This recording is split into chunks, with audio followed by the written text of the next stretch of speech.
DRC Congo is how a thing sounds or how a thing looks like. When you're out it's easier for you to say, oh, let me go into the banking sector. But if you did practicals and you were involved in discovering things like this, in fact, even if you didn't have a passion. But while we celebrate this achievement by the school, it should put a challenge across to every other institution, but exactly. They're on social media, that's all they know to do. But have you invested in the facilities to make them better? Have you invested in opportunities for the youth? So if we invest in education for young persons, and especially like you said, in the experiential part of it, not in the theoretical part of it, we will see that, I mean, we have vibrant, intelligent people in Nigeria that can also allow us to compete globally. We should invest in our education sector. We say well done after quite a sad story. We've been hearing so much about renovation was still on when the building collapsed, and then people had been asked to leave, but according to them, because of the economy, they couldn't leave, and so 2 people died, and then some people were injured. And the unfortunate part of it again is the fact that even the foreman had to move into the house, was living in the house. Well, of course, working from the house, similarly speaking. But we lost, the life of the foreman was lost, and of course the life of a 5-year-old girl who couldn't wriggle herself out of the building when it came down. And of course, we've had cases of building collapse in Lagos, and of course, this had much we get report on. There are several other places where buildings are probably collapsing. But again, while you have buildings that have stayed for as long as many years, you probably cannot even mention, and you realize, there should be a frequent check on buildings such that, this house is due for some renovations. And of course, while we understand the economic situation of the country, the life of the little Farida, the late Farida, and of course the former would probably, their deaths would probably have been averted if these people had looked for some other place to stay, or pending the time they're able to get a better place, so to speak. But we would call again for in the people who have buildings, who know that they've long stayed and should be checked for renovations. And of course, you even have cases of buildings, story buildings, or houses that were not meant to be people who need some place to stay. The foundation was made for just a bungalow, and then you pull up the roof and then raise more story buildings on top of the foundation made for just about a little structure, and then eventually the foundation cannot hold the building and eventually fall. So see, an act of carelessness, negligence. It's also important that the government arises to this issue. We put it at the feet of the government. We can lay all of these blames at the feet of the government, but they also have a responsibility in ensuring that structures, paperwork are checked, and that's there's a regular checks of house, regular observations of does this building have to be a building intended a building whose foundation initially for demolition, and then they've told him to stop work. In fact, twice they said they were there last year, telling them to not work on the house. And then they were there again earlier this year and marked it and said work cannot take place in this house. So I guess that's why the foreman had to leave there, because according to the Lagos State Building Control Agency, they said it looks like the foreman was working during public holidays and then weekends when he knew that these agencies would not be at work, so nobody would be there to check what he's doing. And that's how they were able to carry on the work in the house. And now they've had to lost some lives in the house. As far as it's both sides. I mean, when work was going on in the house and people were still living, I understand the economy, but it's kind of risky. It is. To, it puts your life at risk that way for a house that is being constructed and people are living there. And then, the landlord was also intimated that this house cannot be renovated. I mean, this house is old. The foundation is no longer strong. We have to pull it down totally. And if you have to do anything, we have to rebuild. He said no, he wanted it renovated. And then got somebody who could renovate it, who agreed to renovate it. Again, now we've had to lose the lives of people because, somebody wanted to take the easy road. They've said they're going to prosecute Lagos State Building Control Agency have said they're going to prosecute the landlord, the contractor, and then all the builders who are working in the house, because as far as the building has been marked before, you don't have a right. I mean, that's illegal. That's breach of the law. And so we're waiting for the information concerning that. And let's take a break now. And when we return, we have more big stories. To stay with us.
very much for staying with us. The program is still AM Life, and just before we took the break, we'll look at two big stories.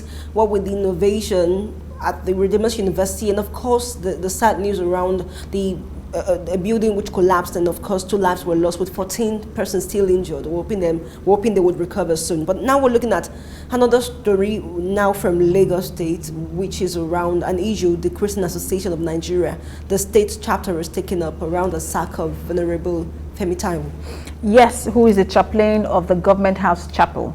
It was reported last week that he was sacked by the governor because according to the reports, the governor hasn't said anything about it.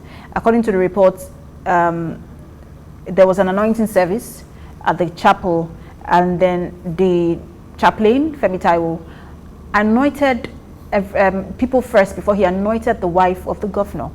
The wife of the governor wasn't happy about that, and then she stormed out. It was reported that the women in the church were begging her, to stay back. She says she should have been anointed first, and then she stormed out. Eventually, I think the next day, the governor sent him a sack letter, so he was sacked.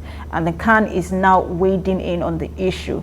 The CAN has said they had a meeting yesterday in Lagos. The information from that, nobody has access to the information from that meeting. But CAN is saying, look, we have handed the issue to CAN Lagos, so CAN Lagos is taking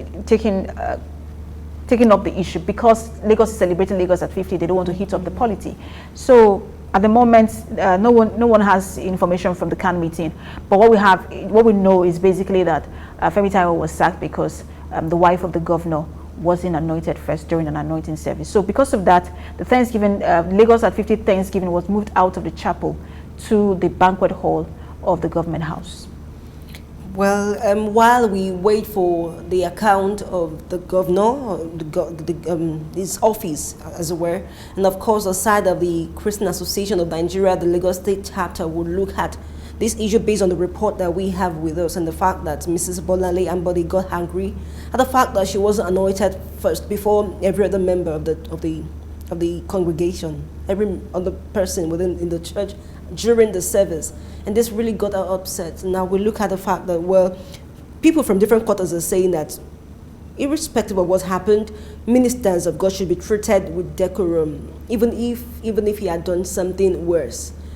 The much we really want to get is that such persons are called to make a report, the question by the relevant quarters, and not that the government takes up the responsibility of giving a sack letter to the church, possibly because he's an employee of the government, being the man in charge of the Chapel of Christ, that chaplain of the Chapel of Christ, the Lights Church, a chapel basically within the state government house. We should look beyond how people treat us, especially as public people. There are times you really want to act out on maturity and assume that he probably wants to give you the best treatment. That's why he's deciding to sometimes we save the best for last. Exactly, that's the point, Precious. You save the best for last. He probably had the intent of giving you the best treatment, wanting to get done with anointing every other person, and of course giving you the privilege of being anointed last, which of course comes with some form of prestige. You're saving the best for the wife of the governor. Okay, well, even if that hadn't happened, there's some place of you were gonna storm out of the chapel, people had come in to apologize, beg you to stay behind. I'd say that being a public figure, you probably just wanted to respect the fact that citizens were begging you to stay back. Okay, so neither the wife of, let's state here again that neither the wife of the governor, Mrs. Bolanle Ambode, or the governor, Kinwumi Ambode, have said anything about this. So we don't have the account, we don't know exactly what happened. This is the reports that we have is the fact that she left angrily because she wasn't anointed first, and as a result of that, the chaplain was sacked the next day. So we're going to go with that report because that's all we have at the moment until there is a balanced story. First of all, we were raised with the ideology and the basic, again, I'll use the word ideology, that in the house of God, there is no preference. Pastors preach that all the time. Whether it is acted out is different thing. Is a different thing. Whether it is put into action is a different thing. But at least we know that pastors preach it. That in the house of God there is no preference. And I've heard pastors say, "Oh, I'm only chosen by God to be the one passing this message. Doesn't make me that I'm better than you. You have your own ministry." I mean, those are the things that I would know that pastors say. So in the house of God there is no preference. And I know that I made a statement about saving the best for last, which even with God, it doesn't happen. God doesn't have a best for last. Everyone in the eyes of God, we are all equal. So God is the only one I know that practices equity and equality 100%. So once you are in the presence of God, I think that maybe there is that mentality that we should have. I know we do this a lot where we save the seat for public servants. Of course, the Bible also says, give honor to whom honor is due. So we must give you honor. But with the things of God, they are spiritual things. They are not physical things. You must understand that once you enter into the church, maybe outside you have your siren blowing, you have people respecting, but once you get into the church, there's a place of equity and equality in the eyes of God, and it must play out in how we render our services in church. So nobody should be given priority over others in church, and that's a basic understanding. Maybe pastors should preach that over and over again. Even in church, yes, we respect public office holders, we respect our leaders, our religious leaders, even within the church. We respect them because we know that these are servants of God. But they also know that at least there's no hierarchy with God. So that should be taught basically. Really, I think that's something we should teach all the time, so that people don't expect to be given preferential treatment at all times. And when you don't get it, it looks like, oh, there is a problem. I didn't get preferential treatment. They don't honor me here. You know, you did mention the fact that, of course, God is a fair God. But let's look at the fact that sometimes some things are delayed because he actually has the best for us. And I also like us to look at the fact that the government decided to move the Thanksgiving service out of the chapel because of the incident that trailed the event to a banquet hall. Again, in the spirit of the 50th anniversary celebration, spirit of Jubilee, you really just want to let go every out. And of course, just these things happen. The chapel belongs to the government, so it doesn't belong to Venerable Femi Taiwo. We didn't have to move the service. Lagos State didn't have to move the service out of the chapel because something didn't go well. Again, it's just a look at how much we decide to play maturity when things don't go in our favor. There are things we really need to look at. First, you're the first woman in the state, so you're setting an example to every other woman. The government is the first body of ensuring that law and order is worked with. People abide by laws and orders. These are the two bodies that people really want to look at as setting the right examples for the citizens to follow, the office of the First Lady, the government itself, and of course, the church. We should begin to understand that even if the venerable were an employee of the government, as it were, is a man of God, we should accord our respect to him. And not at the slightest misgiving do what we think should be done to him. We should respect the fact that he's a man of God, called by God, anointed by God, and give that respect to him. And then the report also stated that he was asked to evacuate the official residence, and then it had to be taken in by members of the church. Like we said earlier, the national leadership of CAN, Christian Association of Nigeria, has waded into the issue and has eventually handed over the issue to the Lagos State chapter of CAN. So we're going to wait for the report from the body that governs all Christians in Nigeria as we continue to at least wait for their report, and then once we have that report, of course, we'll pass it across to you, because I know that everyone is basically interested in how this issue turns out. Again, yesterday was Democracy Day in Nigeria, and there's still, even till this moment, there's still reactions concerning the presidency.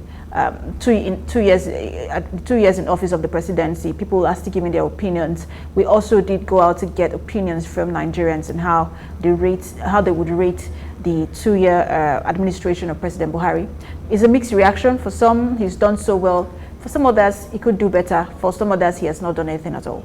So it's a mixed reactions from Nigeria. It's always that way. It's always that way. So we're going to give you that report now, and we will be back on AM Live to stay with us. Nigeria experienced a wave of shock when the All Progressives Congress, APC, became the first opposition party to unseat the incumbent People's Democratic Party, PDP, in the 2015 general elections. The presidential candidate of the APC, Muhammadu Buhari, was then sworn into office on May 29, 2015. Midpoint into Buhari's administration, mixed reactions have continued to trail his achievements. While some Nigerians expressed optimism about this administration, others are of the opinion that the ruling party had nothing to offer the people ab initio. Buhari administration for the past 2 years anyway, it has performed averagely okay to me. In terms of economy, it has not been doing fine. In terms of security, it has been, it performed very well, security. But, you know, we need more than security to survive in this community, in this part of the world. So in terms of amenities and economy, infrastructures, so far so good, it has not been doing very fine. You hardly see people smiling nowadays, hardly see people happy. In this part of the world, they used to call us smiling and, suffering and smiling. But lately, it has not been the same thing. So, to me, I would say it has performed averagely, let's say, 45% overall. So, I wish him quick recovery. If it's back in Nigeria, you can say, okay, this is the area I want him to focus on. But let him just focus on his health. And if is okay, then we can say, okay, get back to your duty and focus on this area. So, but for now, it has not been doing fine. Looking at what Buhari has done in the last 2 years, we cannot say he has not performed at all. But at the same time, there's still a lot to be done by the president. Firstly, in the area of security, relatively, the peace has been restored back to the Boko Haram prone area. We can say that we give kudos to our president in that regard. But if you look at the area of economy, there is a lot that the government needs to be done. On a daily basis, the price of goods and services is, increasing on a daily basis. The salary of the civil servant remains stagnant. In some cases, some are not been paid in the last 6, 7, 8 months, and the state civil servants are the one shouldering burden much. It's not as that bad in the part of the federal civil servant, but these same people are patronizing same markets. So I can say that in the area of security, our president has not been doing too fine. He needs to intensify his effort in restoring the economy of this country back to the normal shape. Thank you. I'm a copper. I'm serving copper. I have a lot to say, a lot to bring on my mind, because this is not the kind of change. The system is not working. Non-salary payment of workers, and I think the joy of the government is when things are going smoothly as promised. Because while before one would say you want to contest as a Nigerian president, there have been a lot of plans on ground, policies on ground. But look at everything happening here now. Things are not just working. And to me,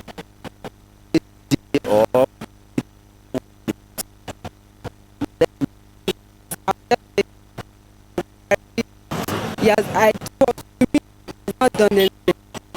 There's no changes, nothing. So I think we should just keep praying. So that's all I want to say.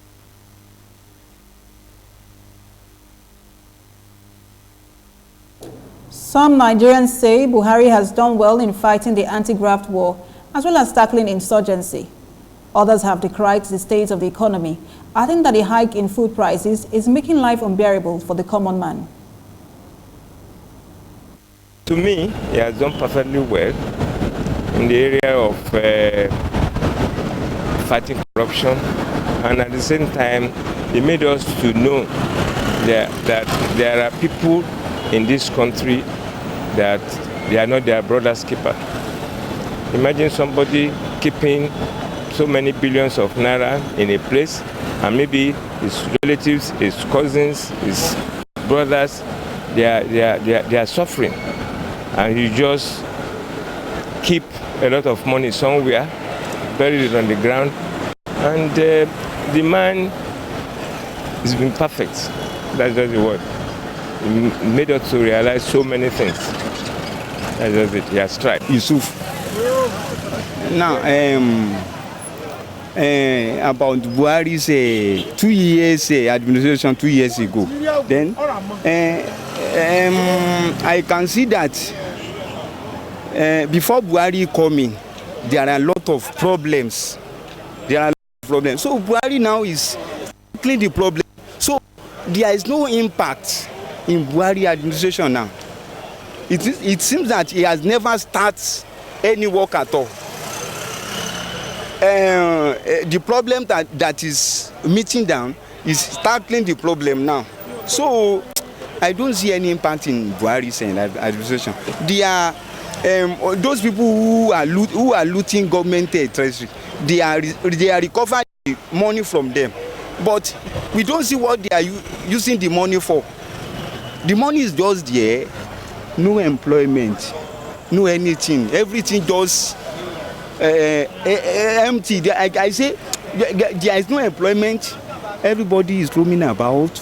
No money, no anything. During this administration, there is no money is not flowing. I think you understand. We are lack of money. People don't see our business now. We don't see money to do the business. You know, all those things. You see, things are very, very difficult to eat for people now. Things are difficult for them. You see, if you go to market, you see that if you go and price a Congo of Gari now, it's 400 naira, which is very, very bad. We are in a stress situation. You understand? So this government, I'm appealing to this government to please intervene to this situation, because people are dying every day. You understand?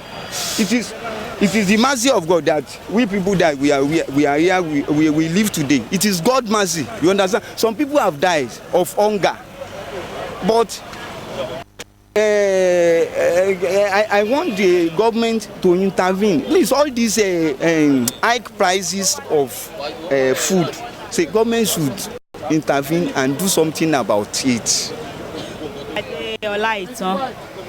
The thing in Buhari administration, the thing is just change. It's too expensive, even though Gari beans. So Gari cost is 500 naira. We are buy the thing of Gari is 50 naira. Isn't to buy 50 naira? That's 50 naira we are using before to buy Congo. Even though beans is expensive, it's 700 naira the Congo. The thing is a 70 naira.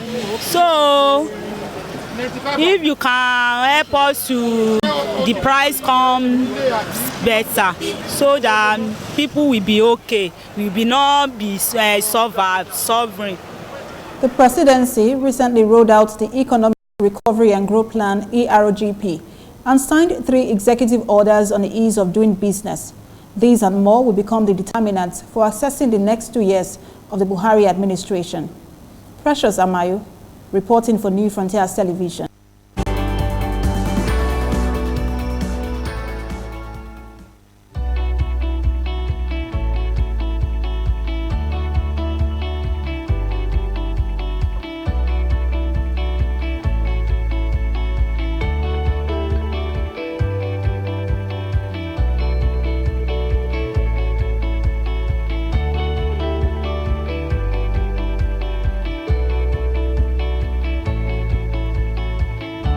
Welcome back. Thanks for staying with us. You're still watching AM Live here on New Frontiers TV. That was a report on assessing Buhari's 2 years in office, and he heard it from Nigerians how they feel about this administration. Some think he's done perfectly well. Others think well. Others are in between. He's done well, but there's still more to be done. There's still more to be done. While for others, he's not even done anything at all. I think that it's always like that for everyone. there is always that point of, oh, well, you've done well here, you've not done well here. For a lot of people, he's done well with the anti-graft war. Exactly. Although, so I think one of the people mentioned there that although the money being recovered has not been used for anything, but some say he's done well with the anti-graft war, no matter how you look at it. And then I think there was a particular man who said, listen, even before now, we didn't know that people had this amount of money in their homes. You know, even for Buhari, we wouldn't have found that they had, you know, people have this amount of money in their home. Now we're recovering money from cemeteries, from marketplaces, from shopping malls because of him. So that he said that was a plus for him. For tackling insurgency, he was also rated high. Like, oh, Boko Haram, now we can at least move around in the northeast. It might not be perfect yet, but you know, his level of security in that area. And then, you know, some Chibok girls have been you know, brought back home. That's also a plus. But I think the one area that a lot of people have, you know, who spoke have a problem with, of course, we know is the economy. They said, look, food prices are skyrocketing. We can't buy things anymore. Food is expensive. A particular woman said, you know, a Congo of, you know, Congo is a unit of measurements, you know, somehow in Nigeria, which we created. One Congo of Gary is now 500.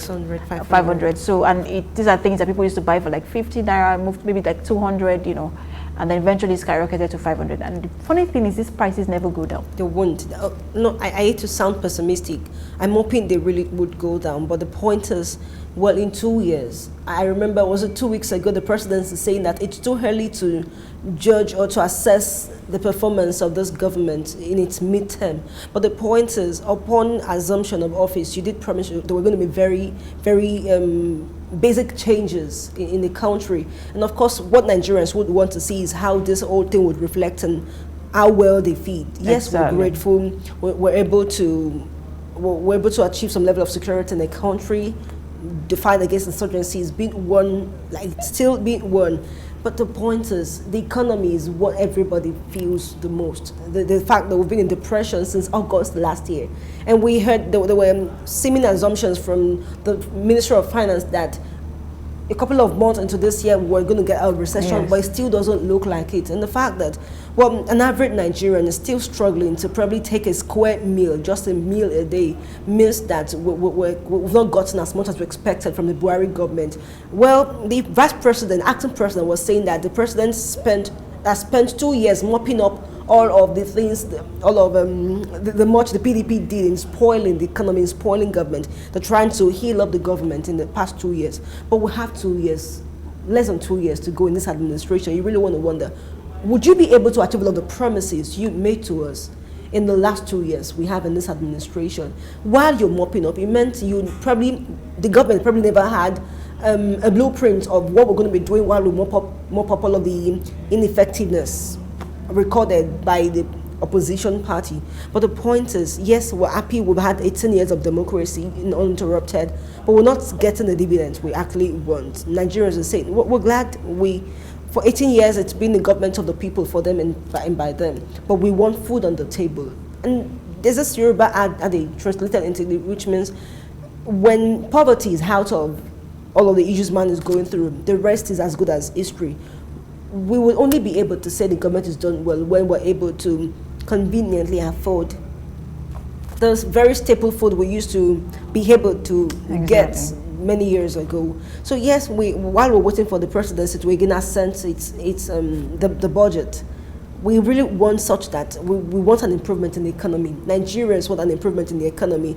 Every one of the efforts should translate as to man and every Nigerian being able to live life meaningfully, and of course afford the very basic things which now are expensive. Shelter, clothing, food, they're all very expensive. And these are the basic things upon which any government will be judged, upon which any government will be assessed. The fact that we're able to make ends meet. Talk about the fact that the labor union is still clamoring for an increment in the minimum wage from 18 to 56,000 naira. We're still not saying that. And of course, last week was saying the government said there was a tripartite committee, so to speak, but it doesn't still look like the committee is been set up to still hope that they would look into the possibility of an increment in the minimum wage. Because you look at 18,000 naira now, there isn't anything you can actually buy from the market with that amount of money.